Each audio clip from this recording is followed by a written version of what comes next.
హైవేకి దగ్గరగా ఉండాలి. ఇంకో 10 కిలోమీటర్ల అవతలకి వెళ్ళినా కూడా హైవేకి దగ్గరగా ఉంటే ఏమిటంటే రోడ్డు మీద వెళ్ళే వాళ్ళకి వచ్చే వాళ్ళకి అందరూ చూస్తూ ఉంటారు. విపరీతమైన పబ్లిసిటీ వచ్చేస్తుంది. మనం పేపర్లో ఇయ్యక్కర్లా, రేడియోలో చెప్పక్కర్లా, టీవీలో చెప్పక్కర్లా, కళ్ళకు కనపడతా ఉంటుంది. అప్రిసియేషన్ కూడా అలాగే పెరుగుతుందని అనుకోవచ్చు. బాగా డెఫినెట్గా పెరుగుతుందండి. వాళ్ళ హైదరాబాద్ కొన్ని అడ్వాంటేజ్ ఏంటంటే ఇప్పుడు మెడ్రాస్ ఉందంటే 2 పక్కలే పెరుగుద్ది, 3 పక్కలే పెరుగుద్ది. ఒక పక్కంతా సముద్రం ఉంది. బాంబే కూడా అంతే సముద్రం ఉంది. వేరే హైదరాబాద్కి వచ్చినప్పటికీ 4 పక్కలు ఎటైనా పెరుగుద్ది. ముఖ్యంగా అసలు ఈస్టర్న్ సైడ్ పెరగల ఇప్పుడు దాకా పెద్దగా. ఇప్పుడు ఈస్టర్న్ సైడ్ బాగా పెరుగుతుంది. మాకు వెస్ట్ సైడ్, సౌత్ సైడ్ అటు బాగా పెరిగినాయి. ఇప్పుడు హైటెక్ సిటీ ఇవన్నీ కూడా అక్కడికి వచ్చినాయి. ఇప్పుడు ఇది బాగా పెరుగుతుంది. ఎందుకంటే నేషనల్ హైవే మీద ఉంది. ఇది కూడా ఇప్పుడు 6 లేన్ రోడ్డు కూడా చేస్తారు. 6 లేన్ రోడ్డు కూడా చేస్తారు. విజయవాడ వరకు కూడా రోడ్డు వస్తుంది. అది ఎన్ని వచ్చినప్పటికి ఇంకా ఆటోమేటిక్గా పెరిగిపోతుంది. ఇప్పుడు కూడా రోడ్స్ బాగా ఉంటాయి. ఎక్కడ బాగుంటే ఆ ఏరియా అంతా డెవలప్ అవ్వాలి.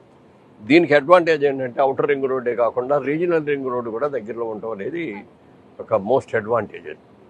దాని మూలంగా ఏమైందంటే మామూలుగా అవుటర్ రింగ్ రోడ్డు కట్టాకే రియల్ ఎస్టేట్ అనేది స్ప్రెడ్ అయింది దేశం అంతా. 4 పక్కలకి స్ప్రెడ్ అయింది. ఎక్కడ అవుటర్ రింగ్ రోడ్డు ఉందో అవుటర్ రింగ్ రోడ్డు దగ్గర అటు ఇటు ఉన్న పొలాలు అందరూ కొనేసుకున్నారు. ఫ్యూచర్లో బాగా పెరుగుతుందని. నెక్స్ట్ ఇప్పుడు రీజనల్ రింగ్ రోడ్డు కూడా వచ్చిన తర్వాత రీజనల్ రింగ్ రోడ్డు చుట్టూ కూడా మంచి డిమాండ్ ఉంది, డెఫినెట్గా ఉంది. ఇవాళ ఇక్కడ దీంట్లో కొనుక్కున్న వాళ్ళు ఎవరైనా ఇవాళ ₹1,00,000 పెట్టి కొనుక్కుంటే ఈ 4 ఏళ్లలో 4 లక్షలు. అద్భుతం అద్భుతం. గ్యారంటీగా 100 గజాలు 150 గజాలు కొనుక్కునే వాళ్ళు మిడిల్ క్లాస్ వాళ్ళు ఇన్వెస్ట్మెంట్ పర్పస్ కొనుక్కుంటారు. పిల్లల కోసమనో, చదువుల కోసమనో, పెళ్లిళ్ళ కోసమనో. సామాన్యులకి మీరు ఇచ్చేటటువంటి నేను ఎవరికి చెప్పలా, నేను నా ఇంటర్వ్యూలో కూడా అనేక ఇంటర్వ్యూల్లో నేను చెప్తూ ఉంటాను. మీరు వ్యాపారం పెడితే ఏ వ్యాపారం చేస్తారో తెలియదు, అందులో లాభం వస్తుందో నష్టం వస్తుందో తెలియదు. లేకపోతే షేర్స్ కొన్నారనుకోండి, షేర్స్ పెరుగుతాయో తెలియదు, మొత్తం జీరో అవుతాయో తెలియదు.